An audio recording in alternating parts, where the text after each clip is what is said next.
술에 취한 40대 남성이 택시기사를 폭행한 뒤 택시를 훔쳐 달아났습니다. 예약 때문에 택시에 태울 수 없다고 하자 택시기사를 때리고 직접 운전대를 잡았습니다. 60대 유흥주점 업주를 성폭행한 혐의로 재판에 넘겨진 30대 중국인 남성이 실형을 선고받았습니다. 피해 여성은 당시 급성 뇌경색 상태로 숨진 채 발견됐습니다. 인천 서구청장 당선인이 아동학대 혐의로 경찰에 입건됐습니다. 중학생 아들을 훈육하는 과정에서 아들이 부모를 경찰에 신고한 겁니다. 삐르롱! 아유, 안녕하십니까. 오늘도 꽃가루를 이렇게 뿌리면서 등장을 하고 있는 이유를 혹시 박 변호사님은 아실까요? 네, 축하드리고 감사드립니다. 예, 말씀은 마시고요. 네, 너무 네, 감사합니다. 예. 사랑합니다. 네. 그만 좀 하세요. 자, 제가 말이죠. 저희 JTBC에서 시청률 같은 거 신경 안 쓰는 걸로 정말 유명한 사람이거든요. 네. 높게 나오든 적게 나오든 뭐 시간이 해결해 주겠지 뭐 이렇게 사는데 제가 오늘은 진짜 그냥 넘어갈 수가 없습니다. 왜냐? 어제 말이죠. 네. 2018년 이후 사건 반장 거의 한 5년 만에 최고 시청률이 나왔습니다. 예. 야, 진짜 자, 그래서 진짜 우리 가족 여러분들께 좀 감사의 좀 뭐 의미로다가 우리 잠깐 소박한 이벤트를 준비했습니다. 우리 가족 여러분들께 인사를 하는 시간을 좀 가져보겠습니다. 자, 1등 인사. 아유, 감사합니다. 감사합니다. 예. 박수 좀 쳐주세요. 예. 알겠습니다. 자, 오늘 또 이렇게 시작을 해야겠죠? 아유, 예. 자, 진실 추적자 사건 반장 시작합니다. 식사 시간에 가급적 이런 소식 전해드리지 않으려고 했는데 꼭 알아두셔야 할 것 같아서 골라봤습니다. 미슐랭 맛집으로 유명한 서울의 한 유명 식당 콩국수에서 이 바퀴 달린 벌레, 그 다리가 나왔다는 이 주장이 있었습니다. 이 항의를 하니까 식당 측에서는 콩 국물을 한꺼번에 보관하다 보니까 들어간 것 같다면서 그 일행들 식비 전부가 아닌 콩국수 값만 환불해줬다는 거죠. 글쎄요, 환불 그 이상의 무언가가 좀 있었어야 하지 않나 싶은데 우리 가족 여러분들은 어떻게 생각하시나요? 그 식당 어디냐고요? 검색하시면 나옵니다. 예. 자, 오늘 출연자 소개해 올리죠. 자, 이수진 기자, 그리고 박지은 변호사, 박상희 소장, 김은배 전 서울경찰청 팀장 나오셨습니다. 안녕하세요. 안녕하십니까. 예. 선유야, 태거나 엄마가 정말 사랑해 하신 부산 신평동의 희아님, 본방 사수는 못해도 좋아요는 꼭 누릅니다 하신 이월규님, 엄마보다 더 엄마 같은 우리 언니 윤경화 씨, 내 언니로 태어나줘서 고마워 생일 축하해 하신 윤정선님, 가게에서 애기 엄마랑 아이들이랑 함께 보고 있어요 하신 주영진님, 조카가 토요일 결혼합니다. 신랑 조영식, 신부 허정 축하해주세요 하신 미경님, 그리고 이혜연님, 에어지니 향님, 류하리수님 모두 사랑합니다. 자, 재미는 물론 의리로 함께하는 참 이거 말씀드려야죠. 어제 말이죠, 시청률 진짜 6시 내 고향 턱 밑까지 갔습니다. 저희가 이 6시 내 고정 사건 반장, 대한민국과 전 세계 동포 가족 여러분의 시선을 모아서 출발합니다.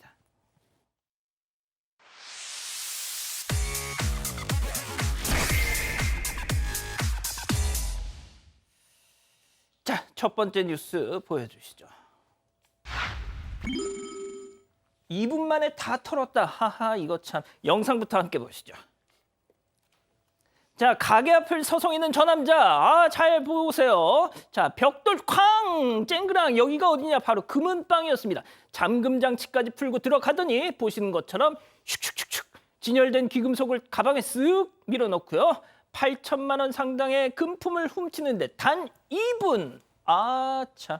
당연히 잡혔으니까 저희가 소개하는 거겠죠. 네, 터는데 2분 걸렸다고 했잖아요. 잡히는데도 2시간밖에 안 걸렸습니다. 그래요? 네, CCTV를 통해서 인상착의를 확인을 했는데 사장님이 이 사람 본 것 같은데 싶으신 진짜? 거예요. 오호. 며칠 전에 이 가게 왔던 사람이었습니다. 심지어 이 남성이 헤어스타일도 굉장히 특이하고 덩치가 크니까 상당히 기억에 잘 남는 저 사람? 스타일이었대요.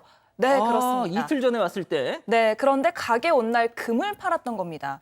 금을 팔면 신분증을 확인을 해야 되는데요. 거기에 주소며 이름이며 다 적혀 있었던 거죠. 세상에. 그래서 어렵지 않게 이 남성의 집에 간 경찰은 이 남성을 체포를 했고요. 피해품은 모두 회수를 했습니다. 팀장님, 자기가 이틀 전에 금 팔러 와가지고 신분증까지 보여준 그 가게 와서 또 저렇게 털고 가면 나 잡아가셔 아닙니까, 저거? 저기 잡힐 줄을 몰랐겠죠. 몰랐는데 이틀 전에 또 와가지고 점원한테 물건을 보여달라고 하니까 점원이 잠깐 자리 비운 사이에 목걸이 한 점하고 팔찌 한 점 약 300만 원 상당을 훔쳤어요. 그뿐만 아니고 일주일 전에 또 와가지고 가게가 문 닫을 시간 됐지 않습니까? 근데 문 닫을 시간 됐는데 문 흔들어 본 거예요. 그러면 이제 경비업체가 올 거 아닙니까?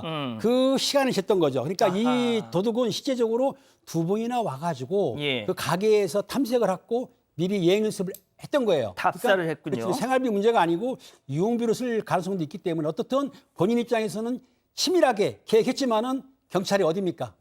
CCTV 보면은 다 잡힙니다. 알겠습니다. 자, 두 번째 뉴스 보여주시죠. 자, 컨테이너 트럭이 휘청입니다. 오늘은요, 저희가 이 대형 트레일러 사고들을 모아봤는데 영상 함께 보시죠. 자, 일단 불박차는 화물차입니다. 잘 달리고 있어요. 자, 저 멀리 녹색 컨테이너 주목해 주십시오.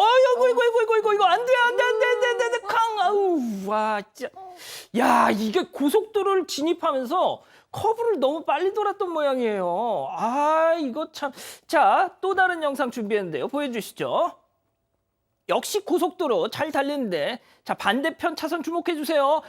중앙분리대 뚫고 들어오더니 와, 가까스로 틀었습니다. 야, 이거 거의 미국 액션 영화에서 보던 장면인데 너무 무섭네요. 자, 소장님. 네. 이게 지금 이 두 번째 영상 지금 보시는 거 이게 버스 블랙박스였다는 거예요. 이 버스 그러니까요. 기사님이 진짜 이렇게 확 틀었으니 망정이지. 네, 그러니까 기사님께서 정말 운전 베테랑이신 것 같아요. 이 순간 1초의 판단력으로 이렇게 오른쪽으로 트신 거잖아요. 예. 게다가 저 버스에 사람 많았대요. 아이고. 그러니까 다쳤으면 너무너무 큰 대형 사고인데 다행히 잘 피하셨고 저 트레일러 정말 왜 저러나 음주운전으로 지금 추정은 된다고 하는데 확실하게는 밝혀지지 않고 있다고 하니까 좀 더 면밀하게 이유를 알 필요가 있고요. 저 경우에 만약에 버스가 옆에를 피했다가 사고가 났어도 버스는 잘못이 없다고 합니다. 어쩔 수 없었으니까.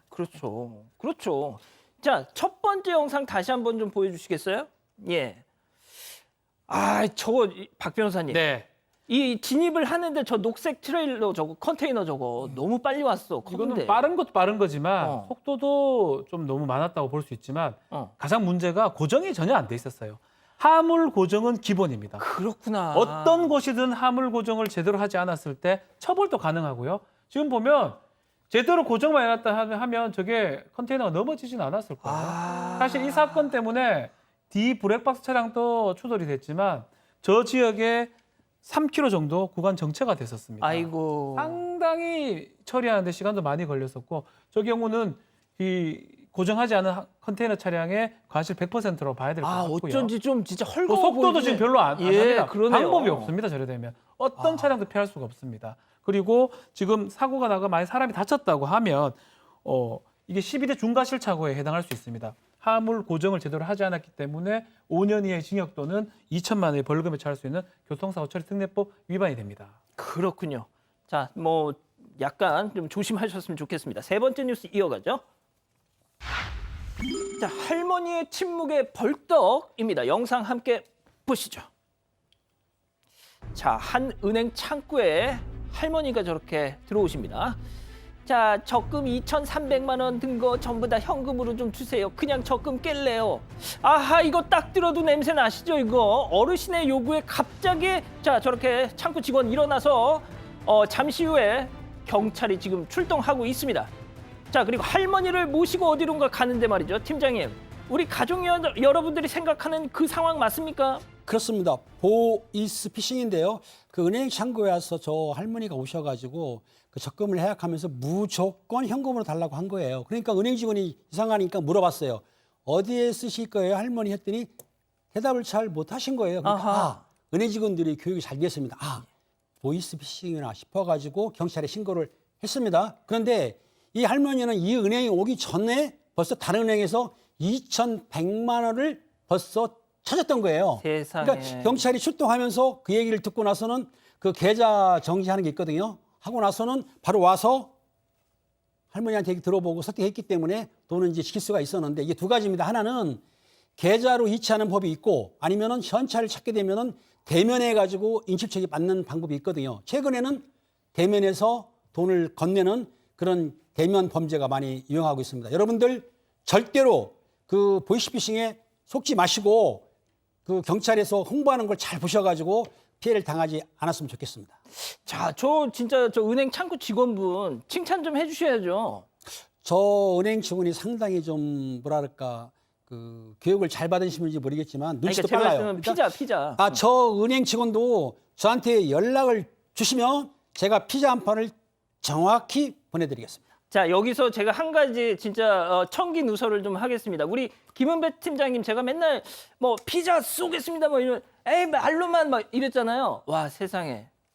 며칠 전에 진짜 보내셨답니다. 그거 좀 잠깐 얘기해 주세요. 예, 그렇습니다. 그 사랑하는 후배들이 그 방화봉을 잡는 게 있어가지고 내가 고마워서 그 후배들한테 피자 한 판도 아닙니다. 두 판을 보냈습니다. 콤비네이션 불고기 두 개를 보냈습니다. 어디로? 그 말해야 되나요? 말씀하세요. 영도구에 있는 땡땡 파출소로 아이, 보냈습니다. 그냥 말씀하세요. 괜찮아요. 대교 파출소로 보냈습니다. 아, 진짜. 네, 보냈습니다. 그러니까 그분들은 누가 보낸지도 모르고 받으신 거잖아요. 네, 제가 정확히 말 않고 JTBC에서 패널이 보냈다. 그럼 저일 수도 있고 박지원 변호사일 수도 있고 아니면 앵커일 수도 있고 저는 소고기를 궁금하겠죠? 먹습니다. 네. 저는 좀 다릅니다. 저는 피자보다 소고기. 아유, 알겠습니다. 아, 우리 김은배 팀장님 짠돌이가 아니었다는 거. 아, 그러면요. 예. 자, 보이스피싱. 자, 박 변호사님. 네. 보이스피싱의 1차 관문은 은행 창구입니다. 그렇죠. 이 직원분들이 딱 이것만 제대로 캐치를 해도 진짜 이 보이스피싱 범죄 피해를 상당히 예방할 수 있어요. 자, 이 피해자들은 너무나 순식간에 계속 휩쓸려 가기 때문에 이 피해에 대해서 빠져나올 수가 없습니다. 그렇지만 객관적인 사람들, 특히 직원들, 교육도 많이 되고 있고요. 약간만 신경을 쓰면 뭔가 이 고객, 이 피해자가 이상하다고 파악을 할 거고요. 약간만 인도를 좀 해주면 이 피해를 막을 수가 있습니다. 그렇기 때문에 사실은 정말 많은 수의 보이스피싱을 막는 사람들이 은행의 창구에 있는 직원들입니다. 그렇습니다. 상당히 감사하고요. 예. 조금 더 신경 써주시기를 조금 더 부탁을 좀 드리고 싶습니다. 좋습니다. 자, 네 번째 뉴스 이어가죠. 돌팔매질 이유는 호기심. 하하, 이거 참. 저희가 지난번 그 반장픽에서 전해드렸던 소식인데 서울 도봉구 이 방학천에 살던 오리 가족들한테 돌 던져가지고 죽인 범인 어떤 X인지 진짜 잡히기만 해봐라 했는데 아이고야 10대 그것도 형제. 네, 그렇습니다. 이게 며칠 전부터 소셜미디어에 우리 동네 오리 가족을 죽인 범인을 꼭 잡아달라 이런 글이 올라와서 화제가 됐던 거잖아요. 근데 당시 누군가가 암컷 오리와 새끼 5마리를 돌을 던져서 죽였던 겁니다. 그래서 경찰이 CCTV를 분석해서 범인을 추적을 했는데 잡혔습니다. 아하. 고등학생 형제 2명이었는데요. 이 학생들은 호기심 때문에 그랬다, 죄가 되는지 몰랐다 이렇게 진술을 했는데 고등학생 정도 되는데 이게 죄가 되는지 몰랐다라고 하는 게 좀 이해가 되지 않습니다. 당연히 말도 안 되죠. 사건 반장만 봤어도 이게 얼마나 큰 죄인지 아는 거 아닙니까, 박 변호사님? 네. 자, 이 형제들 우리가 또 소위 말하는 촉법 소년이 아닙니다. 지금 뭐 2번에 걸쳐가지고 몇 번에 걸쳐가지고 돌을 던져서 지금 야생 오리들을 지금 죽였던 지금 일들을 저질렀는데 14세가 이상이 돼버리면 촉법소년이 아니기 때문에 이 형사처벌도 가능합니다. 고등학생이기 때문에 촉법소년 아니고요. 뭐 그렇지만 이게 뭐 큰 범죄라고 봐가지고 구속 조치는 취한 건 아니고 예. 다만 야생동물 보호 및 관리에 관한 법률이 있습니다. 야생동물 함부로 죽이거나 함부로 다치게 해서는 안 됩니다. 이거를 하게 되면 3년의 징역 또는 300에서 2천만 원의 벌금에 처할 수 있거든요. 아마 이 소년들 그런 어떤 형사처분 내지 또 소년법상의 보호처분을 받을 가능성이 있습니다. 자, 지금 보는 저 오리들 저걸 죽이고 싶었을까요, 진짜? 아니 이걸 죽여놓고 세상에 이게 죄가 되는지 몰랐어요 이런 말을 한다는 게 말이 됩니까 이게? 아이고 참. 알겠습니다. 다음 뉴스 이어가죠. 아니 이게 무슨 일이야? 자, 이번에는요 도로 위의 황당한 사고 순간들을 모아봤습니다. 영상 함께 보시죠. 자, 시골길에 들어온 불박차인데요. 저 맞은편에 트랙터가 있습니다. 자, 그런데 계속 와요. 아니, 일단 후진을 하고 있고 빵빵 경적도 울리는데 오지 마. 야야야야야 오지 마. 안 돼. 계속 후진. 오지 마. 제발 안 돼. 아이야. 지금 비명 소리 들으셨죠? 네. 와, 이거 자, 또 다른 영상 가볼게요. 자, 동부간선 도로입니다. 오른쪽 비상 2차 주목해 보세요. 아하, 이거 깜빡이 켜고 달리는 보닛이 지금 뚜껑이 확 열려가지고 좀 앞을 막고 있어요. 시야를 가리고 있습니다. 와, 이거 자, 일단 첫 번째 영상부터 다시 돌아갈게요. 예, 박 변호사님. 네. 이거 경적도 울리고 여기 차 있어요 그러면서 막 소리까지 지르는데도 계속 못 듣고 그냥 인생 뭐 있어 직진이지 약간 이런 느낌으로. 그건 아닌 것 같은데 일단은 아마 지금 본인도 들리는데, 뭐 음악을 틀었던가 이래서 잘 못 봤던 것 같고요. 음악이요? 뭐 아니면 저희 안 들릴 수는 없는 거거든요. 제일 중요한 거는 시야 확보가 안 된 거예요. 저렇게 지푸라기를 저렇게 해서 가서는 안 되는데 일단은 지푸라기 때문에 시야 확보가 안 되고 결국은 사고가 난 거죠. 녹록이 때문에 쌍방과실 아니냐라고 트랙터 운전자가 지금 주장을 한다고 하는데요. 택덤설입니다. 아, 진짜요? 시야 확보를 해야죠. 아하. 언제 무조건 전방 주시를 해야 됩니다. 저 지푸라기 많이 들고 싶어도 보이는 만큼만 들고 가야 돼요. 안 보인다면 그 자체가 잘못된 거고요. 지금 이 차량은 뭐 잘못한 게 하나도 없죠. 앞만 얘기해도 뭐 계속 오는 거니까 그러니까요. 소리도 안 들리고 시야도 안 보이고 그렇기 때문에 사고가 난 거고요. 트랙터 과실이 100%가 아닌가 저는 그렇게 보입니다. 그렇군요. 자, 앞서 두 번째 영상 일단 좀 보여주세요. 예, 소장님. 네. 보닛이 저렇게 뚜껑이 탁 이게 열고 가면 저 앞이 안 보이. 일단 좀 갓길에 좀 정차를 했었어야 될 것 같은데. 그러니까요. 저기 이제 제한 속도 80km 구간의 자동차 전용 구간인데 다들 보면 속도가 꽤 되잖아요. 그리고 본인이 이렇게 비상등을 편 거를 보면 지금 문제가 있다라는 것을 알리고 있는 거고 본인도 알고 있는데 왜 저렇게 보닛을 다 열고 갔는지는 이상하네요, 진짜. 그러니까 아까 에커가서 얘기하신 대로 혹시라도 운전하다가 보닛이 그냥 닫힌 줄 알고 떠났는데 열렸다. 그러면 갓길에다 세워야 합니다. 그리고 비상등을 켜고 딱 소리가 날 때까지 보닛을 닫아야죠. 그러니까요. 알겠습니다. 자, 마지막 뉴스 또 이어가죠. 너무 급했다. 자, 사진 함께 보시죠. 자, 이곳은 대구의 북대구 IC 근처 지하차도 입구인데요. 이 오른쪽에 택시 한 대 또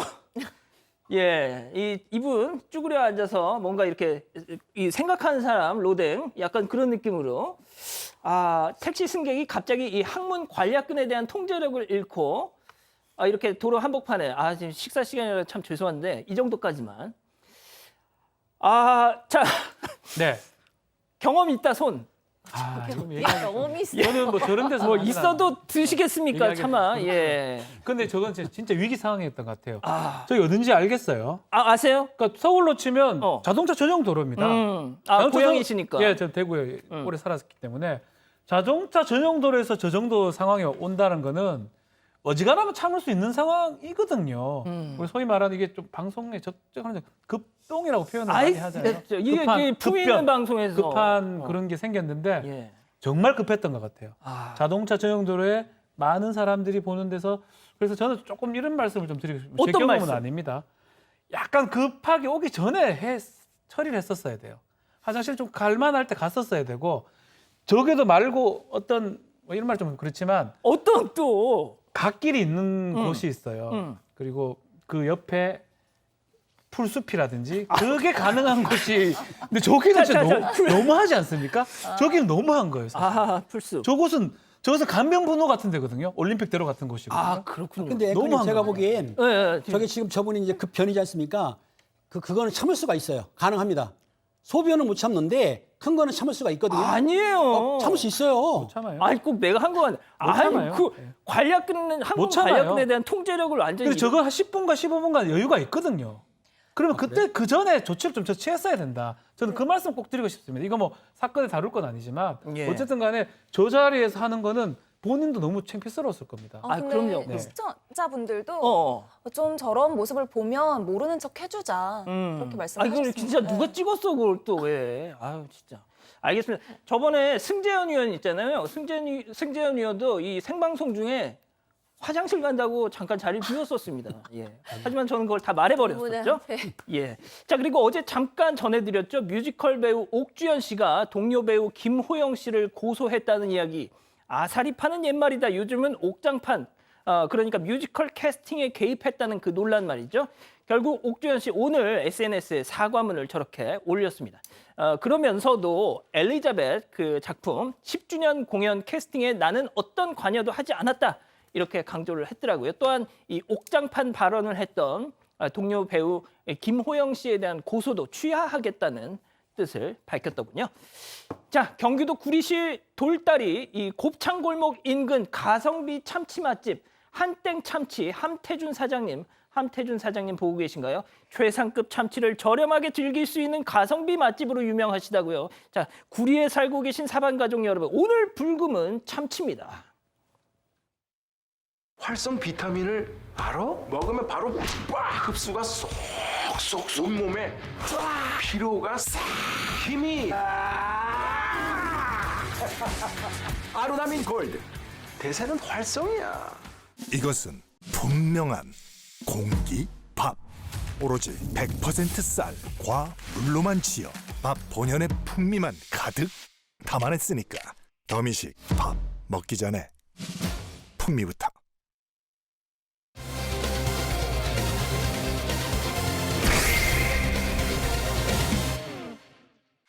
술에 취한 40대 남성이 택시기사를 폭행한 뒤 택시를 훔쳐 달아났습니다. 예약 때문에 택시에 태울 수 없다고 하자 택시기사를 때리고 직접 운전대를 잡았습니다. 당시 상황을 따라가 봅니다. 자, 또 술에 취해서 택시 안에서 난동을 부린 이 진상 승객들 이야기입니다. 이번 사건은 진상 단순히 그렇게 얘기할 걸 넘어서 정말 큰 대형 사고로 이어질 뻔했는데요. 이 체크 포인트 먼저 짚어보죠. 운전대를 내놔라? 이게 무슨 얘기죠? 당시 상황을 좀 설명하면 택시 한 대가 먼저 쭉 달려가거든요. 근데 그 뒤를 한 남성이 뒤쫓습니다. 택시를 놓친 손님인가 싶은데 손님이 아니고요. 택시 기사였습니다. 어제 새벽 2시쯤에 술에 취한 남성이 택시기사를 폭행해서 택시를 빼앗는 일이 생긴 건데요. 이 남성은 위험한 운전을 이어가다가 가드레일과 소화전을 들이받고 도주를 해버렸습니다. 그러니까 이게 무슨 택시기사가 이거 아까 쫓아가는 분이 있었는데 그분이 택시를 타려고 했던 승객이 아니라 그렇죠. 기사분이 자기 택시를 도둑 맞고 나 택시 돌려달라 이런 모양새입니다. 어떤 일이 지금 있었냐 하면 이 택시를 지금 기다리던 손님이 있었는데 택시를 타려고 하니까 요즘은 이제 어플 같은 걸 이용해서 택시를 예약을 합니다. 이게 딴 사람 예약된 택시이기 때문에 내려주세요라고 택시기사가 그런 얘기를 했고요. 그러자마자 갑자기 주먹하고 자신의 가방으로 폭행을 한 다음에 아마 택시기사가 내렸던 것 같아요. 내린 이후에도 계속적으로 폭행을 행사했고요. 만류하는 행인 2명도 때렸다고 합니다. 넘어뜨리고요. 그 이후에 본인이 직접 이 택시를 가지고 본인이 훔쳐서 달아난 것입니다. 그 뒤를 택시 기사가 내 택시 돌려다오라고 따라가는 모양새였고요. 자, 그런데 이 택시를 탈취한 다음에 그냥 한 몇 미터나 가고 말았던 게 아니라 무려 6km를 진짜 막 휙 달렸다고 해요. 네, 그러니까요. 진짜 행인 때리고 택시 뺏은 것만 해도 너무나 큰 죄인데 거기에 이제 6km를 강남구 신사동까지 달렸다고 합니다. 그래서 이제 드디어 경찰이 출동할 수밖에 없죠. 지금 저 택시네요. 네, 경찰이 지금 왔잖아요. 그래서 추격전을 벌리다가 끝내 당연히 검거되죠. 검거되고 나서 혈중 알코올 농도 보니까 면허 취소 수준의 만취 상태였다고 합니다. 자, 그러면은 폭행, 절도, 음주운전 이거 한두 가지가 아니네요. 절도는 아니고요. 그 운행 중인 택시 기사분을 때렸기 때문에 그 운전자 폭행을 해가지고 가중처벌을 받고요. 이 절도가 아니고 강도인데 만약에 그 택시 기사분이 상처를 입었다고 하면은 강도 상해까지 처벌을 받을 수도 있고요. 음주운전은 당연하고요. 근데 차를 운행하다가 또 사고를 냈기 때문에 아마 다른 걸 받았다고 그러면은 재물손괴, 차량도 그렇지만 상대 그 물건도 재물손괴까지 가능하기 때문에 경찰에서는 좀 강하게 처벌할 것 같아요. 절대로 술 취했다 하더라도 이런 행동을 했기 때문에 이분은 처벌을 중하게 받을 겁니다. 예. 자, 그리고 또 다른 사건입니다. 이 와중에 또 경기도에서는 이 30대 여성이 택시 기사를 운행 중인 택시의 기사를 마구 때려서 검찰에 넘겨지는 사건이 또 있었네요. 네, 저는 이 영상 보고 정말 깜짝 놀랐던 게요. 한 30대 여성이 4월에 운전 중인 택시기사를 폭행하는 일이 벌어졌던 건데요. 이 택시가 승합차다 보니까 공간이 굉장히 넓어요. 그래서 손님이 차 안에서 이제 뒷좌석에서 발차기까지 할 수 있었던 거예요.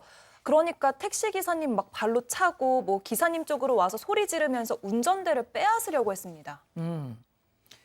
위험하게 왜 이래요? 그랬더니 뭐 이런 얘기를 해요. 뭐 아무런 목적 없이 왜 달리시는 거예요? 그러니까 니네 집 가는 거예요? 딱 그랬더니 예. 또 술에 취한 거예요. 뭐 정상적인 사람이 저렇게 얘기를 하지 않지요. 왜 아무런 목적 없이 달리냐고 물어보니까 기사님이 뭐 목적이 왜 없겠어요. 목적지가 있지요. 목적지는 아가씨 댁에 가는 겁니다. 집에. 라고 얘기했고요. 그러자마자 갑자기 소리를 지르고 난동을 부리면서 때리기도 하고 발길질을 했고요. 여기도 마찬가지로 운전대를 탈취하려고 시도를 했습니다. 그러면서 욕도 계속을 해요. 욕도 반복을 하고 택시 기사님이 아마 많이 힘들었고 당황을 했을 걸로 보입니다. 이게 저희가 YTN 보도인데요. 저희가 영상을 좀 협조를 받고 싶었는데 뭐 이런저런 사정으로 그렇지 못했습니다. 그래서 저희가 저렇게 스틸 사진과 사파로 이렇게 전해드리고 있는데 나중에 한번 그 영상을 찾아서 한번 보십시오. 그러면 정말 저희가 말씀으로 이렇게 전달드리는 것보다 훨씬 더 과관입니다. 과관. 예, 상황이 과관입니다. 심각했습니다. 예. 그래서 이게 진짜 그 소장님 네. 당연히 나는 운전대를 지금 달리고 있으니까 도로를 네. 이걸 놓을 수는 없잖아요. 네. 그럼 누가 때리면 그게 뭐 정말 뭐 건장한 남성이든 연약한 여성이든 때리면 맞고 있어야 됩니다. 그러니까요. 맞을 수밖에 없죠. 저도 그 영상을 봤거든요. 그러니까 박준 변호사님 가관이라고 하셨는데 제가 보기엔 정말 추태더라고요. 그러니까 30대 여성이 뭐 옷도 잘 입은 것 같아요. 뒤에 거의 이제 이렇게 눕다시피 해서 발길질을 계속합니다. 그러니까 이 운전기사께서는 운전을 안 할 수가 없잖아요. 이렇게 뒤를 돌아서 어떻게 상대할 수가 없으니까 계속 맞습니다. 그래서 이 운전기사께서 지금 운전 중이고 정차할 수 있는 공간도 없어서 10분간을 그냥 계속 구타당했다. 나중에 전치 3주 진단을 받았다. 뒷목, 어깨, 허리 다 다쳤다고 합니다. 그리고 이제 너무 충격을 받아서 5일 정도는 일을 아예 할 수 없었다. 뭐 그쵸? 그럴 수밖에 없을 것 같아요. 그랬는데 이 여성도 똑같이 만취라서 기억하지 못한다. 이혜정님이 딱 그 말씀을 하셨어요 지금. 딱 그 저희가 도입부만 보시고 저 인간들 분명 술 먹어서 기억 안 난다고 했을 거야. 보세요 박 변호사님. 기억 안 난다고 했잖아요. 그렇죠. 기억이 납니다. 안 날 수가 없고요. 순간순간에 기억이 날 건데 그렇게 얘기를 할 뿐이고 이제는 술 먹었다 해가지고 감경이 되지도 않고요. 오히려 술을 본인이 조절을 못하기 때문에 더 가중되는 게 요새 재판이나 수사 기관에서 방식이거든요. 뭐 저렇게 변명을 한다 해가지고 감형이 되지 않을 것 같습니다. 팀장님, 네. 그 진짜 만취해서 기억이 없다. 저는 솔직히 이제 술을 안 마셔서 네네. 만취를 해본 적이 없는데 진짜 기억이 안 날 수가 있습니까? 제가 보기에는 기억이 나는데 또 친구들은 그러더라고요. 그 필름이 끊긴다고 합니다. 그 상태가 되면 안 난다고는 하는데 그 정도 먹을 정도라면 운전 자체를 못 하거든요. 아니면 또 그 폭행할 때에도 본인이 어느 정도 의식이 있기 때문에 하는 것이지 전혀 필름 끊기 상태에서 폭행하기 쉽지 않거든요. 어떻든 운전자를 폭행하게 되면은 가중 처벌을 받습니다. 알겠습니다. 자, 일단 이 정도로 정리하고요. 두 번째 사건 이어갑니다.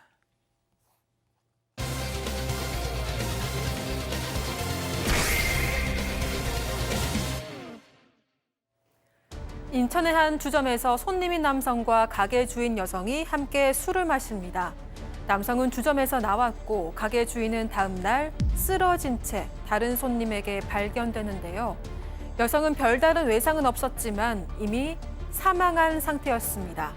경찰은 여성이 살아있을 당시 마지막으로 만난 사람을 조사했고 손님이었던 이 남성을 유력 용의자로 체포합니다. 손님과 가게 주인, 이 둘 사이에 무슨 일이 있었던 걸까요? 자, 이 손님과 가게 주인이 술을 마셨는데 가게 주인이 다음 날 사망한 상태로 발견됐다. 아하, 이게 뭐 어떻게 된 상황이죠? 네, 한 30대 중국인 남성이 의식이 없는 60대 여성을 성폭행을 했습니다. 이 여성이 숨진 채 발견돼서 사건이 시작된 건데요. 이 남성은 지난해 4월 한 유흥지점에서 60대 여성 사장과 술을 마셨습니다. 이 여성이 잠들자 이 남성은 여성을 성폭행했고요. 그리고 이 남성은 가게를 빠져나왔는데 그 다음 날 이 여성이 사망한 채 발견이 됩니다. 경찰은 마지막 손님이 이 남성인 걸 확인을 했고 체포를 해서 살인을 했는지 이런 걸 추궁했습니다. 자, 다시 한번 정리하면은 함께 술을 마셨습니다. 근데 여성이 이제 잠이 들고 그 틈에 이제 그 범죄를 저지르고 다음 날 아침에 이 남성은 혼자 그 주점을 빠져나옵니다. 자, 그런데 다른 손님이 와서 그 숨진 여성을 보고 신고를 했고 CCTV 등을 조회해 보니까 일단 이 남성이 마지막 손님이었다라는 걸 확인을 하고 체포를 한 거죠. 자, 소장님, 그러면 이 남성 뭐라고 얘기했습니까? 네, 남성은 피해 여성과 성관계를 한 건 맞다. 그런데 나는 살해하지 않았다라고 얘기를 했고요. 좀 어려운 무슨 얘기인지 모르겠는데 성관계의 대가를 지불했다라고 얘기를 했어요. 그러면서 이제 혐의를 부인한 거죠. 국립과학수사연구원에서는 여주인 사망 원인이 뇌출혈이다라는 1차 구두 소견을 지금 경찰에 낸 상태입니다. 자, 사람은 죽어 있었습니다. 그런데 죽인 사람은 없다고 합니다. 그럼 여기서 두 번째 사건 체크 포인트 짚어보죠. 움직이는 사진이 증거다. 박 변호사님, 이게 무슨 자, 이 얘기죠? 사건이 지금 사람은 사망을 했습니다. 그리고 그 사망한 자와 마지막에 있었던 사람이 막 유력한 용의자가 될 수 있고요. 과연 살인이 되는지 아니면 그냥 단순한 어떤 사망인지 또 다른 어떤 범죄가 있는지 이것을 확인하는 과정인데 이 용의자, 이 남성이 제시했던 증거가 있습니다. 그 증거가 휴대폰에 찍혀 있던 사진인데요. 그 사진에 따르면 자기가 이제 휴대폰으로 성관계 이후에 사진을 3번 정도 찍었다 하는데 그때 여성이 움직였다라고 합니다. 그러면 성관계를 했는 건 맞고 그때 당시 죽진 않았다라고 볼 수 있는 겁니다. 살아있었다. 근데 이제 이런 사진이 뭐냐고 하는데 제가 이제 그 아이폰이라는 기종을 씁니다. 미국 기종. 그 기종은 라이프 포터라고 딱 누르면 앞뒤로 한 1.5초씩 딱 움직이다 딱 멈춥니다. 딱 찍으면 모르는 사람 모를 거예요. 다른 한국 기종 쓴 사람 모르겠지만 삼성도 있어요? 삼성도 있어요? 죄송합니다. 아이폰만 있는 줄 알았습니다. 딱 움직이다 딱 멈추는 게 딱 보입니다. 그게 지금 담겨 있어요, 사진이. 그러다 보니까 이 용의자의 말이 그 부분은 맞는 거죠. 일단은 움직이는 과정이 있었고 또 찍혔던 것도 있고 이게 담겨 있기 때문에 살인 부분은 좀 빠져갈 수 있는 상황이 아니었나 보입니다. 아, 그러니까 이제 그 어떻게 보면 자신이 성폭행을 하고 난 이후에 그 피해자가 실신한 상태로 이렇게 쓰러져 있는 모습을 촬영한 그 사진이 불법 촬영을 한 그 사진이 자신이 살해를 하지 않았다라는 알리바이를 입증하는 오히려 증거가 됐다는 아이러니한 상황이군요. 그렇습니다. 성폭력 특례법상에 사실은 그 불법 촬영하면 처벌을 받거든요. 그러니까 사진을 찍었으면 그걸로 처벌해야 되는데 경찰에서는 이제 살해 의도가 있었냐가 살해했냐고 이제 확인해 보니까 실제적으로 사진을 보니까 살아 있었어요. 그렇다고 한다면 그 피해자가 살해죄에서는 벗어날 수 있는 정말 아이러니컬한데 그 증거가 된 거예요. 이런 경우도 있네요, 사실. 예. 자, 그래서 이제 체포가 됐고 영장 실질 심사를 받았는데 저는 이 부분이 좀 영장이 기각이 됐었어요. 네, 이 남성이 검거되고 며칠 지나지 않아서 영장 실질 심사가 열렸었습니다. 이때 법원은 일단은 주거지가 일정하고 증거인멸 우려가 있다고 보기 어렵다라고 했고요. 이 남성이 성관계 사실은 인정하지만 그 대가를 지불을 했고 지불 금액인 20만 원이 피해자 옷 주머니에서 나왔다라고 하면서 합의에 의한 성관계였을 가능성도 있다고 봤습니다. 그리고 피해자가 숨진 걸 모르고 단순히 만취한 걸로 생각했을 수도 있다고 봤는데요. 그래서 이 당시에는 구속이 되지 않았습니다. 허허. 그런데 말이죠. 그래서 어떤 혐의들로 이제 기소가 된 겁니까? 그러니까 이제 여성이 의식을 잃었을 때 성폭행하게 되면 중간간이 되거든요. 아까 사진을 찍었지 않습니까? 성폭력 특례법상 불법 촬영인데 국가수에서 부검을 해보니까 실제적으로 뇌출혈로 사망에 맞는 것 같고 약물 반응이라든지 독극물 그 반응이 없었던 거예요. 그렇다고 한다면은 경찰에서 볼 때에는 외상도 특별한 게 없었고요. 그러면은 그 여성이 어떻든 지병으로 사망을 했기 때문에 살인죄로 기소하기는 매우 힘들었을 거예요. 그렇기 때문에 아까 말한 중간간이라든지 성폭력 특례법에 의해 가지고 처벌할 수밖에 없었던 거죠. 자, 그러니까 다시 한번 정리를 하면 사람은 죽었습니다. 그리고 그 사망한 사람과 가장 뭐랄까요, 마지막으로 있었던 남자가 있었는데, 자, 그런데 이 사람이 그 자리를 뜨기 전까지는 살아 있더라. 그러니까 이 사람을 살인죄로 처벌할 수는 없다, 이런 얘기인데, 자, 박 변호사님, 네. 어제 선고가 있었습니다. 그렇죠. 재판부의 판단은 어떻게 나왔습니까? 범죄가 3가지가 아닌 2가지입니다. 원래는 살인도 가능한데 살인은 지금 빠진다고 보면요. 알리바이가 뭐 있기 때문에 결국은 중간간, 그리고 성폭법상의 불법 촬영죄, 중간간 촬영 2가지로 지금 불구속 기소가 된 상황인데, 재판부는 이 2가지 혐의 유죄를 인정을 합니다. 유죄를 인정을 하면서 일단은 내경색 그 사실을 알지 못했다고 하더라도 이 피고인 자체가, 다만 이 정상적인 판단이나 저항하지 못하는 상태라는 거, 움직이지 못하고 좀 이상하다는 거, 그거는 알았는 게 분명하다. 그런데 그런 것들을 이용해 가지고 이 심신상실 상태, 내경색에 의한 심신상실 상태를 이용해서 성폭행도 했고, 더 나아가서 스마트폰을 이용해서 신체 사진도 찍어버렸다. 그렇죠. 죄질이 매우 나쁘다고 봐서 징역 3년을 이제 선고를 했는데, 다만 유족들이 이제 피해자 처벌을 원치 않았던 것 같아요. 또 중국 국적의 사람이기도 하고, 또 이 사람 뭐 살인까지는 하진 않았기 때문에 징역 3년이 선고가 됐습니다.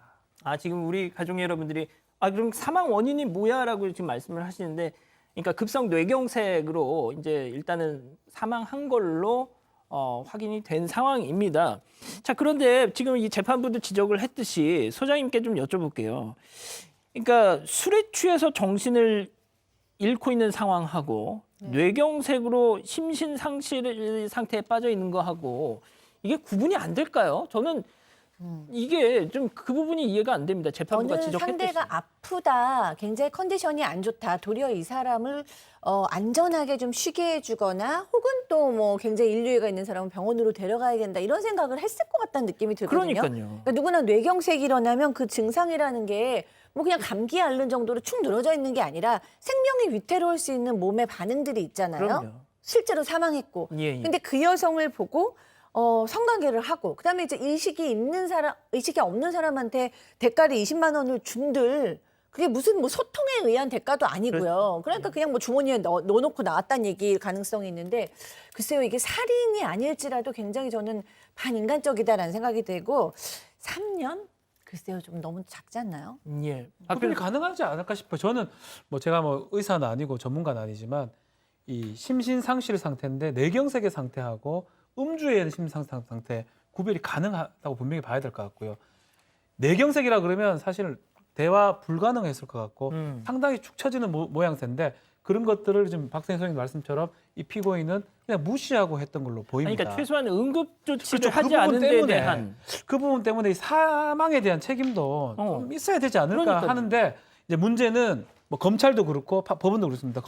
법원은 검찰이 기소하지 않는 걸 뭐 판단할 수는 없는 거고요. 검찰 입장에서는 인과관계를 좀 따지기 어려웠던 것 같아요. 언제 사망했을지, 정말 뇌경색이고 만약에 이 사람이 그때 구했으면 반드시 살았을 것이라는 뭐 그런 것들이 입증이 됐다 그러면 부작위한 어떤 뭐 살인죄라든지 그런 것이 가능한데, 두 사람 자체가 지금 뭐 성매매라든지 요게 이런 부분이기 때문에 그런 의문은 또 없다고 봐서 아마 기소를 안 했고 그 부분은 빠진 것 같습니다. 알겠습니다. 자, 오늘 2번째 사건 이렇게 정리하고요. 3번째 사건 이어갑니다.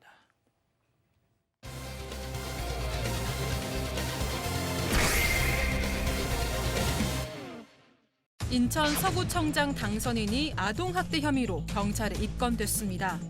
중학생 아들을 훈육하는 과정에서 아들이 부모를 경찰에 신고한 겁니다.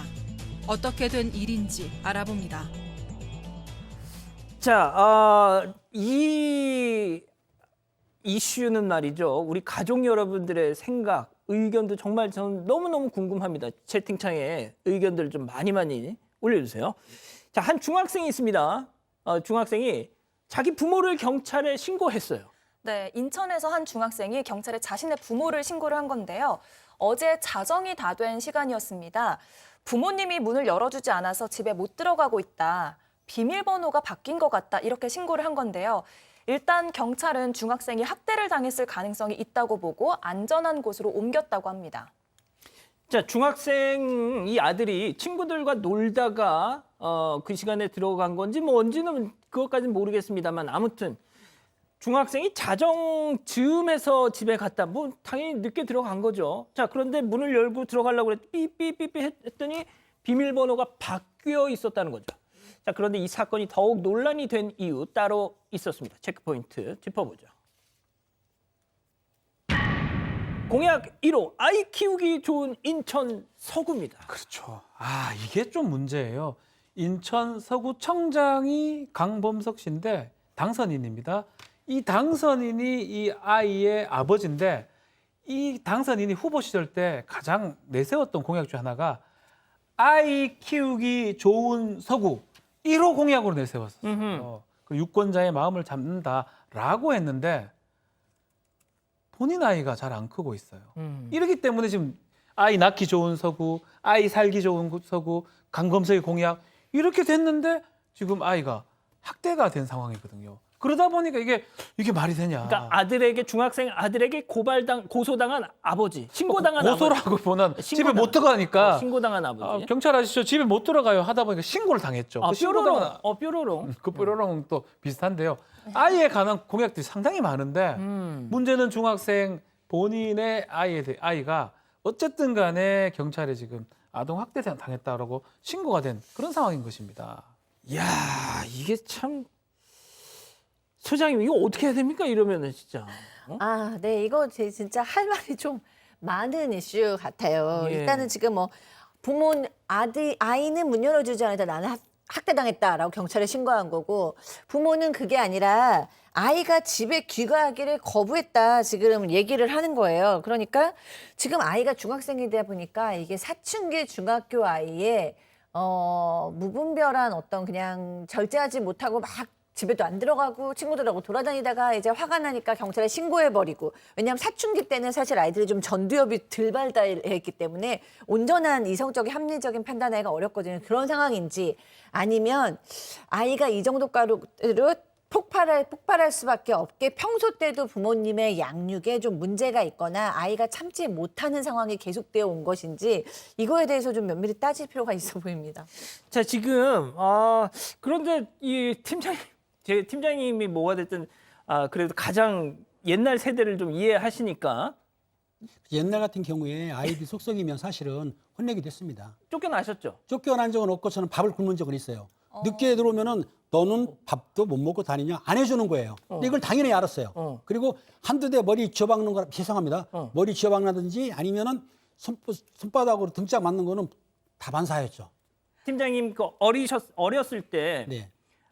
이불에다가 쉬해가지고 집에서 쫓겨나신 적 있었죠? 솔직히 해야 됩니까? 아유, 방송인데 솔직히 해야지 그럼. 어렸을 때 솔직히 한두 번 했는데 그 당시에 뭘 시켰냐면은 혹시 여러분 그 키라고 아세요? 아예 알죠. 키를 씌우고 진짜 옆집으로 보냈어요. 소금 예. 그게 아동 학대인데 그때는 몰랐죠 제가. 그렇죠. 지금 그런 범죄가 일어났었어요. 매일. 저희 어릴 때는. 저도 당했던. 예. 진짜? 네. 뭐. 복도식 아파트였는데 갑자기 엄마가 나가 이래서 내복바람으로 나가고. 그러면 이제 옆집 아주머니가 들어와서 과자라도 먹어 이러면 옆집에서 뭐 먹다가 죄송합니다. 내복은 괜찮죠. 팬티 바람으로 나가는 경우도. 박 변호사님. 저희는 남매가 삼남매가 이 여사님께서 팬티바람으로 무슨 잘못을 하셨길래? 잘못은 기억이 안 납니다. 네. 당한 것만 당했다기보다는 훈육 과정에 있었던데 그런 일이 이제 30년, 40년 전이기 때문에 그런 일은 그때는 있었지만 지금은 이제 저게 다 아동 학대가 되고요. 저희 어머니가 지금 보고 계실 것 같긴 한데 보고 계시죠? 파리채로 때리셨어요. 뭐라고요? 파리채. 파리채. 네. 파리 같은 녀석. 파리도 아닌데. 어. 그래서 상당히 그게 다 아동학대 처벌 특례법이 될 수 있는 위반이 될 수 있는. 지금은 상당히 엄하게 처벌을 하죠. 예. 자, 그런데 이 어떻게 보면 사건이라고 하기도 좀 그렇고 아무튼 이 일이 알려지고 나서 누리꾼들 사이에서는 야, 이게 무슨 아동 학대냐라는 분들도 계시고 요즘 세상이 달라졌는데 왜 그러세요? 하는 분들도 계시고 팀장님. 그렇습니다. 지금 그 두 가지로 나눠져 있는데요. 한쪽에서는 물리적 반응이기 때문에 학대라고 보시는 분도 있고 또 다른 분들은 중2병이 도졌다. 이거는 그럴 수도 있는 건데 부모들이 이렇게 하는 거 가지고 그러냐. 근데 요거 지금 오해가 있는 게 뭐냐면 아이가 부모를 신고한 건 아닙니다. 비밀번호가 안 열리니까 알려달라고 했던 거고 또 부모가 아이를 쫓아낸 것도 아니에요. 중학생이 지가 밤늦게 들다 들어온 거예요. 그렇기 때문에 비밀번호 바꿨는데 이런 상태이기 때문에 그 오해하시는 마시고 일단은 예. 그 부모 쪽을 옹호하는 댓글이 더 많은 걸로 알고 있습니다. 예. 지금 뭐 채팅창 분위기도 약간 그래요. 아직까지는. 자, 이 기자 그러면은 이 강범석 당선인, 인천 서구 구청장 당선인 뭐가 됐든 본의 아니게 이렇게 입길에 오르게 됐으니까 좀 어떻게든 얘기는 좀 했을 것 같아요. 네, 어떻게 말을 했냐면요. 요즘 아들이 집에 잘 들어오지도 않고 말썽을 부린다. 전문가의 조언을 받아서 집 비밀번호를 바꾸고 이렇게 바꿨다는 사실도 아들에게 이미 이야기를 했다. 이렇게 설명을 했고요. 또 아이가 문을 열어달라고 할 당시에 집에 있으면서 안 열어준 게 아니라 부모님들이 다 집에 없었던 상태였다라고 설명을 했습니다. 그렇군요. 자, 소장님, 이거는 진짜 소장님께서 조금 얘기를 해주셔야 될 것 같아요. 그러니까 모르겠습니다.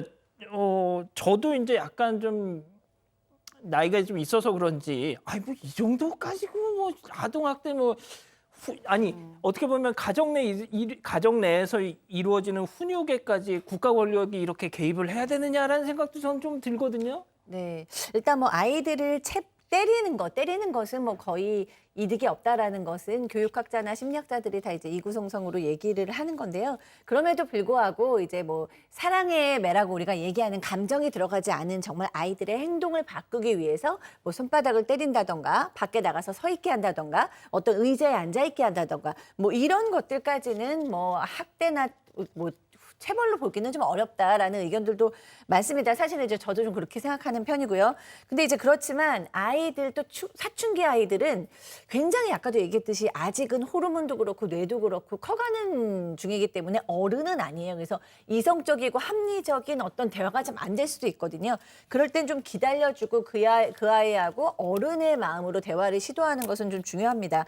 그렇지만 이제 이 아이 같은 경우에는 또 요즘 일선에 있는 교사들께서 도대체 아이들을 잡을 수가 없다. 뭐 조금만 뭐 하려고 그러면 무조건 112부터 전화해가지고 신고하고. 얼마 전에 저희가 그 얘기 했잖아요. 그 초등학교 5학년짜리가 교장 선생님이 얘가 말썽을 피우길래 제지하려고 그랬더니 아동학대 경찰 신고했다는 거. 그러니까 경찰 아저씨를 또 신고한다 그러고. 그러니까요. 그러니까 요즘 아이들이 무조건 신고한다라는 좀 잘못된 사고방식을 갖고 있더라고요. 그래서 학교에서도 가르칠 수 없고 집에서도 가르칠 수 없으면 도대체 누가 이 아이를 가르쳐야 되냐 이런 성토도 많이 하시죠. 그래서 이제 아이들의 교육 문제는 참 어렵긴 한데 이번 사건에 대해서는 좀 저는 그 비밀번호를 바꾼다는 것은 아이들은 항상 자기가 혼날 때는 일관성이나 예측 가능한 상태에서 좀 혼나는 게 교육적인 효과가 있거든요. 근데 집에 가는데 비밀번호가 바꿔져 있으면 이건 일관성이거나 예측이 가능하지 않은 나에 대한 부모님의 미움으로 받아들일 수 있을 것 같아요. 다만 지금 강범석 당선인께서는 우리가 그냥 비밀번호를 바꾼 게 아니고 우리 아들이 이렇게 말썽을 피우는데 집에도 안 들어오는데 어떡하냐라고 무슨 전문가한테 물어보셨나 봐요. 그러니까 아마 그 전문가가 계속해서 그렇게 늦게 들어오고 안 들어오는 건 아니니까 차라리 그냥 비밀번호를 바꾸고 넌 이제부터 집에 못 들어온다. 그러고 알려주라라고 얘기를 한 것 같습니다. 그래서 아들한테도 이제 알려줬지만 아들로서는 이것이 이제 훈육이나 좋은 교육으로 받아들여진 게 아니라 굉장히 감정적으로 받아들인 것 같습니다. 자, 지금 채팅창에서 우리 가족 여러분들 진짜 엄청난 이 갑론을박을 벌이고 계시는데 네, 한 반반 정도 의견이 되는 것 같아요. 미경님은 그래도 비밀번호 바꾸는 건 너무했다. 그것도 밤에 아이는 버림받는 느낌이었을 거다. 이렇게 해주셨고요. HGS님은 적의 학대면 옛날 부모님들은 다 구속된다. 파리채. 네, 그리고 세렌디피티님. 부모가 슬프겠다 아들이 신고해서 이렇게 남겨주시기도 하셨고요. 그리고 실제 상황님이 저렇게 엄하게 커야 변호사, 기자, 형사 되는 거 아니냐라고 말씀하셨는데 동의를 하시나요? 아니요. 안 맞아도 잘 컸을 것 같다고 말을 못 하겠지만 모르겠어요. 지금은 안 돼요. 예. 때리지 마세요. 예. 그래도 파리채로 이렇게 맞고 이렇게 하셨으니까 변호사도 되고 지금 JTBC에 나와가지고 저렇게 인기도 얻고 그러시잖아요. 사랑해요, 어머니. 예, 알겠습니다. 아무튼 이거는 어떤 결론을 내리기보다도 우리 가족 여러분들께서 좀 취사 선택해서 판단을 하셨으면 좋겠습니다. 자, 오늘 사건 이렇게 정리하고요. 다음 별별 상담소 이어갑니다.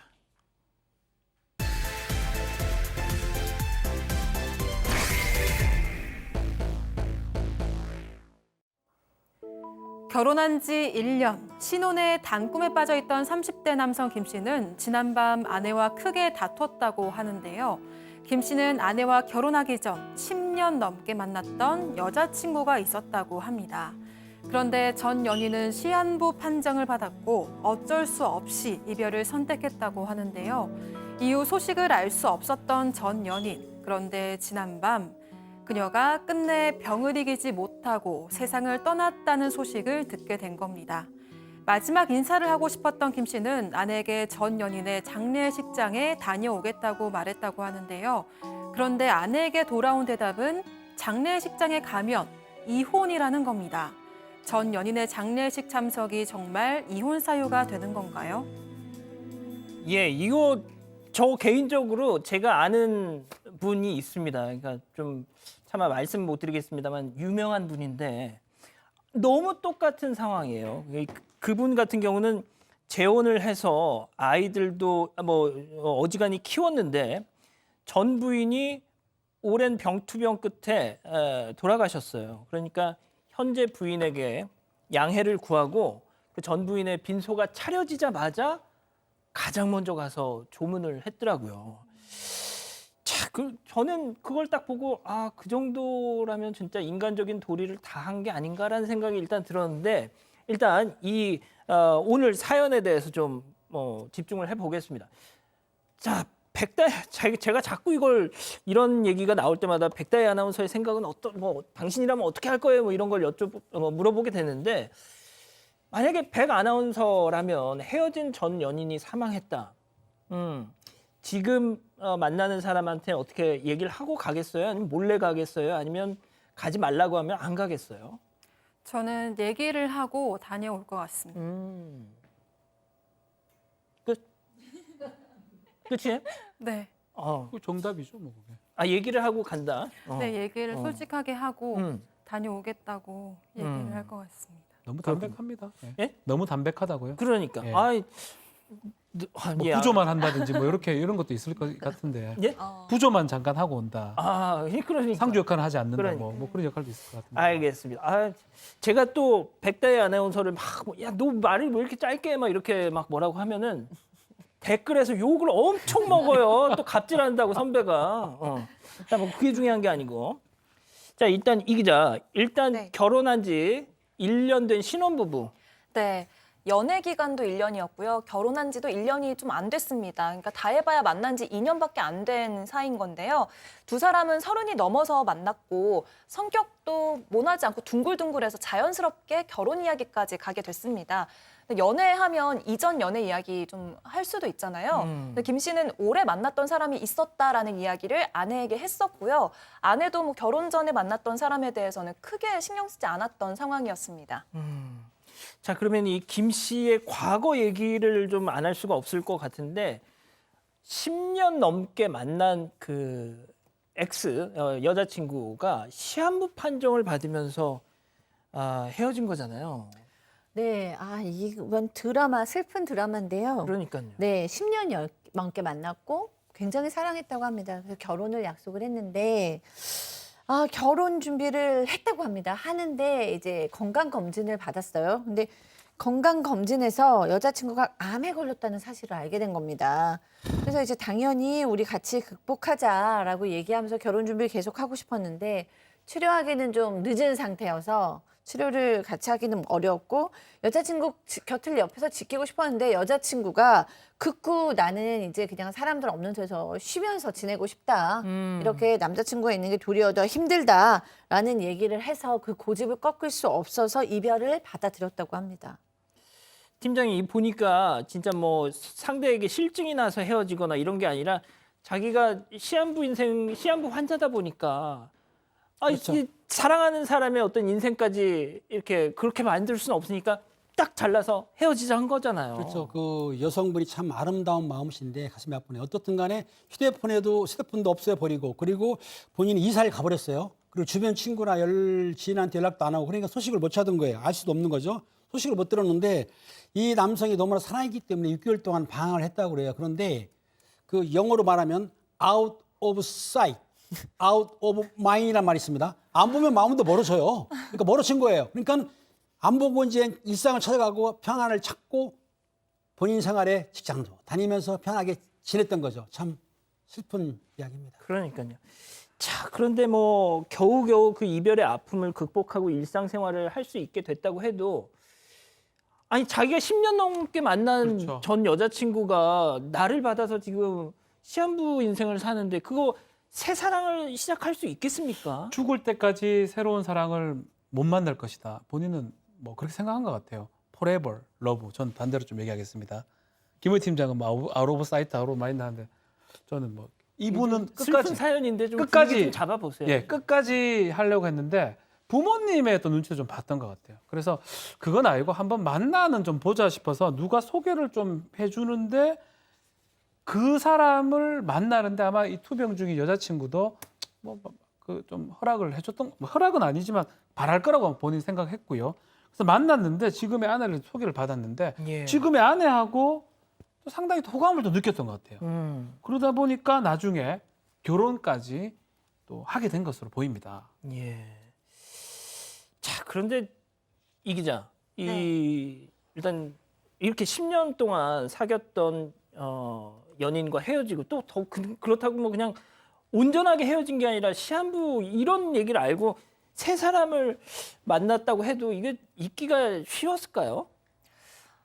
잊기가 쉽지 않았을 것 같아요. 그래서 매번 생각이 나고 가슴속 어디에선가 뭔가 이렇게 생각이 나서 뭔가 그런 아내도 가지 말라고 하는 이유가 뭔가 내 남편이 언젠가부터 그 사람 생각을 조금씩은 하는 것 같은 느낌이 들었으니까 가지 말라고 하지 않았을까 이런 생각도 듭니다. 그래요. 일단 뭐 그런 내용은 잠시 뒤에 다시 한번 좀 얘기를 해보고 자, 결혼한 지 지금부터입니다.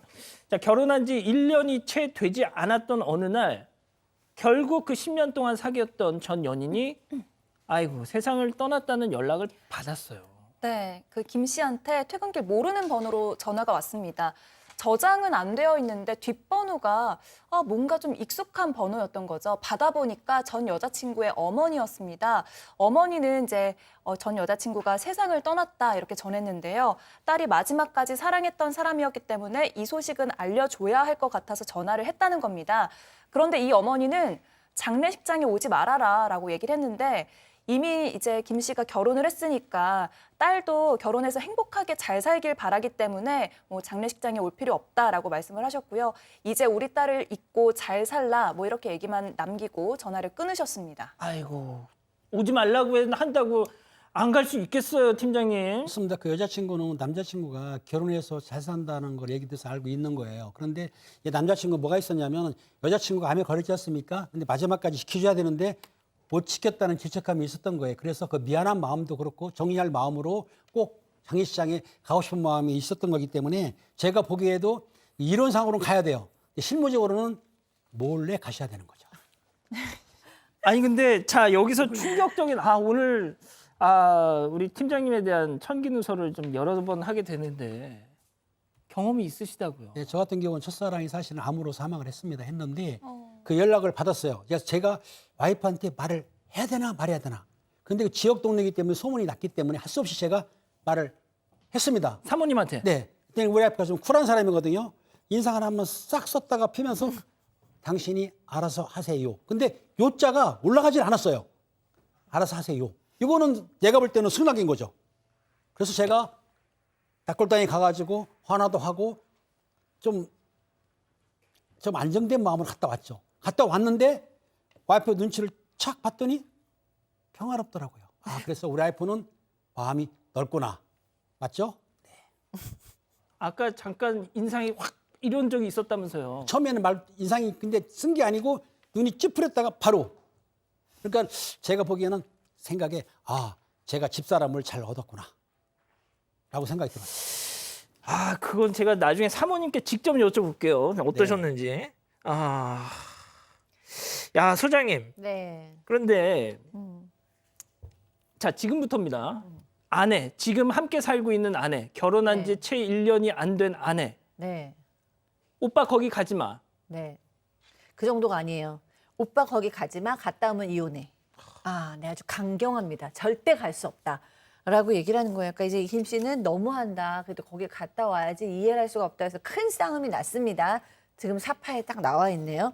아 근데 저는 좀 왜 여기를 못 가게 하나 같은 여자 입장에서 지금 이 여성이 사망했는데 이런 생각이 들었어요. 이해가 안 됐는데 이 아내의 입장을 또 들어보니까 이해가 안 되는 바는 아니에요. 왜냐하면 이 아내는 옛날에 본인은 1년 연애하고 결혼을 했고 지금 결혼한 지 1년이 안 됐어요. 그러니까 둘이 만난 지는 아무리 부인이긴 하지만 2년이 안 됐잖아요.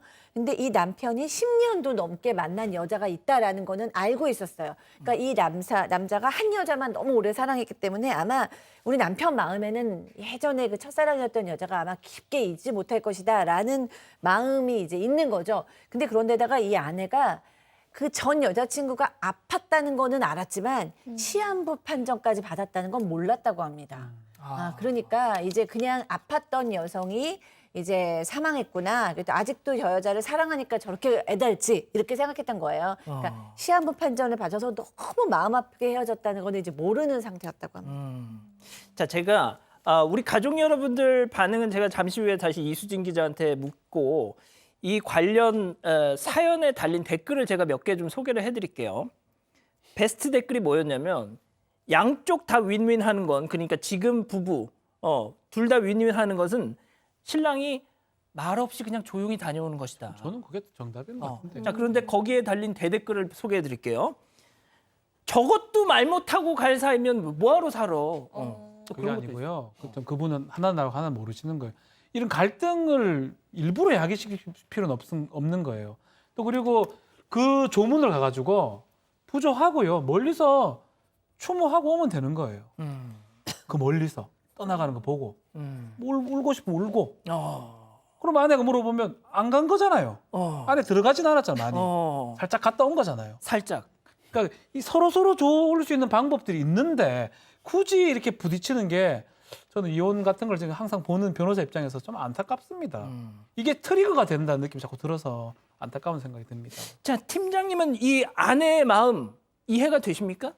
제가 보기에는 젊은 아내이기 때문에 이해는 갑니다. 왜냐하면 중요한 건 마음이지 않습니까? 가고 안 가고 떠는 게 아니고 그 첫사랑을 지금까지 마음에 담고 있었다라는 것 때문에 아내가 상당히 속상할 것 같은데 또 바꿔 생각하면 첫사랑을 마음에 담아뒀지만 장례식장에 가가지고 모든 걸 묻어버린 거 아니냐. 완전히 끝난 거예요.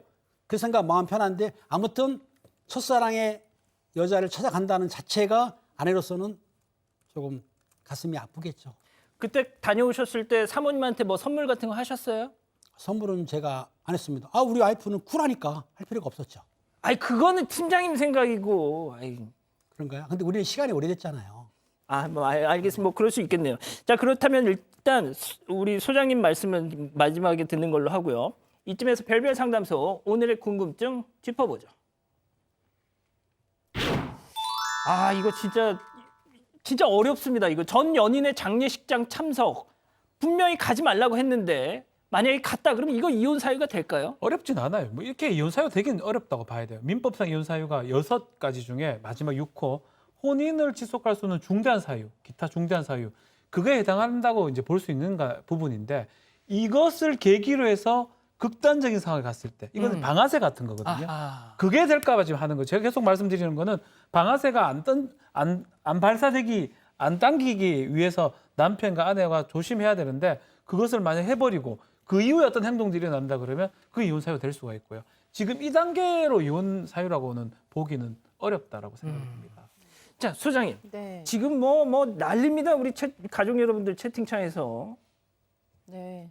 어떻게 날리신가요? 저는 알 수가 없어요. 네. 그러니까 뭐 가야 한다. 이혼해라. 그 정도도 이해 못하는 와이프하고 뭐하러 사냐. 뭐 이런 분들 계시고. 네.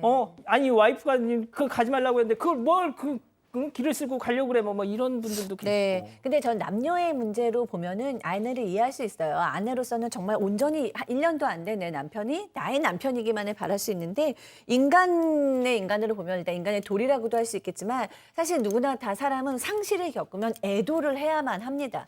내가 뭔가를 상실을 했는데 그거를 애도를 안 하고 없는 척 상실을 하지 않은 척 하면 도리어 남편 마음속에서 그 첫사랑은 영원히 정리되지 않을 수도 있어요. 그래서 아내께서 마음은 좀 힘들겠지만 남편이 남자로서 그 여성에 대한 마음을 가져가는 것이 아니라 어떤 정말 추억과 상실에 대해서 애도를 하고 조문을 할 수 있는 기회를 주는 것은 저는 서로에게 잘만 대화해서 풀면 치유의 시간이 될 수도 있다라고 생각이 듭니다. 아, 근데 우리 가족 여러분들이 진짜 엄청나게 지금 디베이트를 하고 계세요. 네네. 한 분은 이제 현 부인이 싫어하면 가지 말아라. 그리고 뭐 아내 입장에서 당연히 기분 나쁜 게 정상 아니냐 이렇게 말씀을 하시는데 이제 보내줘야 된다는 의견이 많았습니다. 못 잊고 산다면 더 보내줘야 한다. 그리고 한 분은 잔인하게 보일지는 모르겠지만 제 입장이라면 전 연인이 살아있을 때보다 오히려 더 마음이 편할 것 같다. 마음 다 털고 오라고 다 보내주셔라. 이렇게 말씀을 하셨고요. 그리고 한 분이 김말봉님이 지금 우리 남편이 컴퓨터 하다가 갑자기 TV에 초집중을 하신다. 좀 의심스럽다. 이렇게 남겨주셨습니다. 아유, 괜히 또 남의 가정에 또 평지풍파를 일으킨 게 아닌가 좀 걱정도 되는데요. 아무튼 참 어렵습니다. 별별 상담소 이렇게 정리하고요. 글로벌 픽 이어갑니다.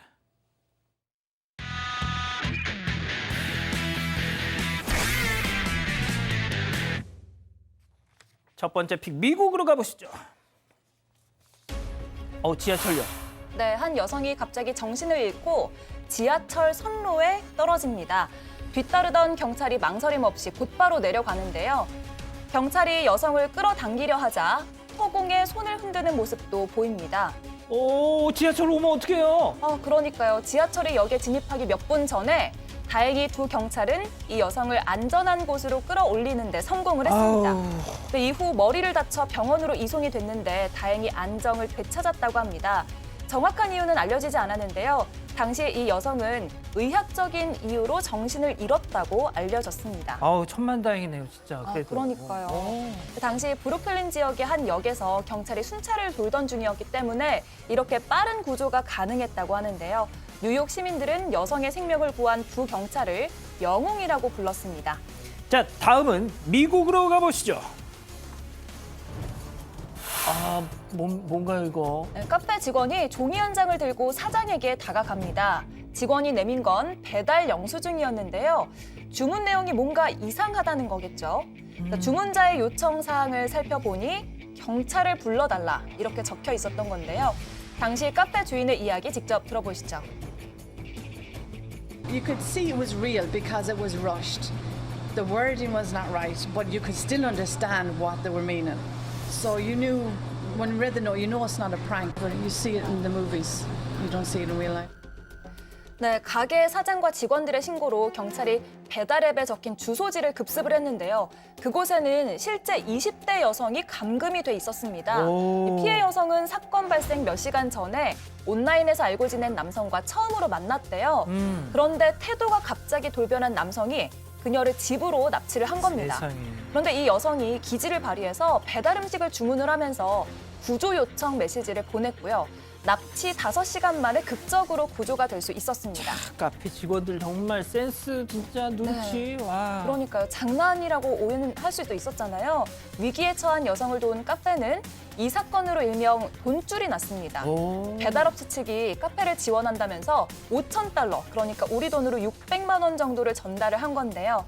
선행이 또 다른 선행으로 이어졌습니다. 좀만 더 지원하지. 자, 다음은 영국으로 가보시죠. 자, 차가 많죠. 아주 꽉 막힌 도로 위에 정체된 차량들로 가득한데 이때 오토바이 한 대가 한 차량을 향해서 접근을 합니다. 도로 위에서, 네, 그렇습니다. 김우빈 팀장이 좋아하는 피자 배달을 주문한 겁니다. 왜요? 자, 사실 이 수많은 차량이 세계 최대 규모의 야외 락 페스티벌 글래스톤베리 축제 현장을 향하고 있는데요. 매년 20만 명이 단행할 정도로 엄청난 규모를 자랑하기 때문에 보는 것처럼 인파가 가득합니다. 또 축제가 4박 5일 동안 이어지기 때문에 텐트를 치고 야영하는 사람들도 많습니다. 그래서 매년 여름 이맘때가 되면 우리나라 기경길 고속도로 보듯이 이 일대가 엄청나게 마비가 된다고 하는데 결국 배고픔을 이기지 못한 운전자가 피자 배달을 시킨 겁니다. 뭐 우리나라에서는 뭐 별의별 데 다 그렇죠. 가잖아요. 우리는 언제 어디서 지금 당장 배달의 사건 민족이죠. 반장 안으로도 들어올 수 있습니다. 배달의 24시간.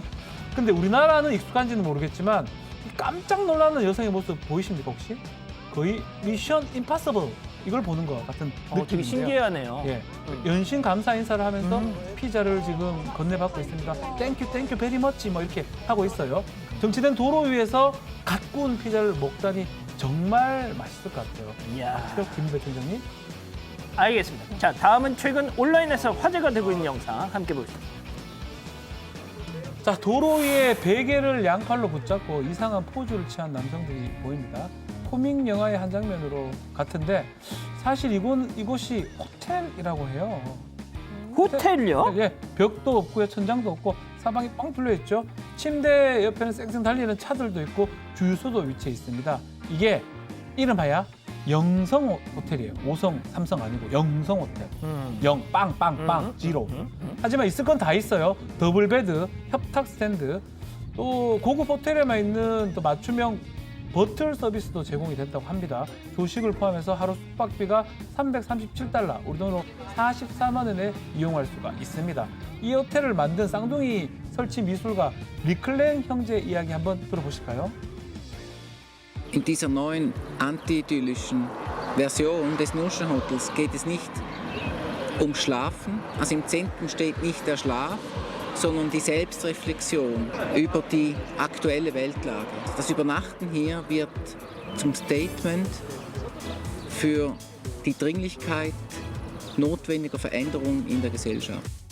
네, 실제 호텔 아니에요. 두 형제가 만든 하나의 전시 작품이라고 봐도 되는데요. 시끄러운 도로변에서 잠을 청하면서 기후변화, 전쟁, 인류가 지구에 끼친 해악 등을 고민해 봐야 한다면서 의미를 담았습니다. 그래서 주유소 외에도 포도밭, 언덕, 또 멋진 풍경을 자랑한 곳에도 작품이 설치되어 있습니다. 실제 호텔은 아니지만 영성 호텔은 9월까지 운영될 것 같습니다. 알겠습니다. 다섯 번째 픽, 동물이 주인공인 대만으로 가보시죠.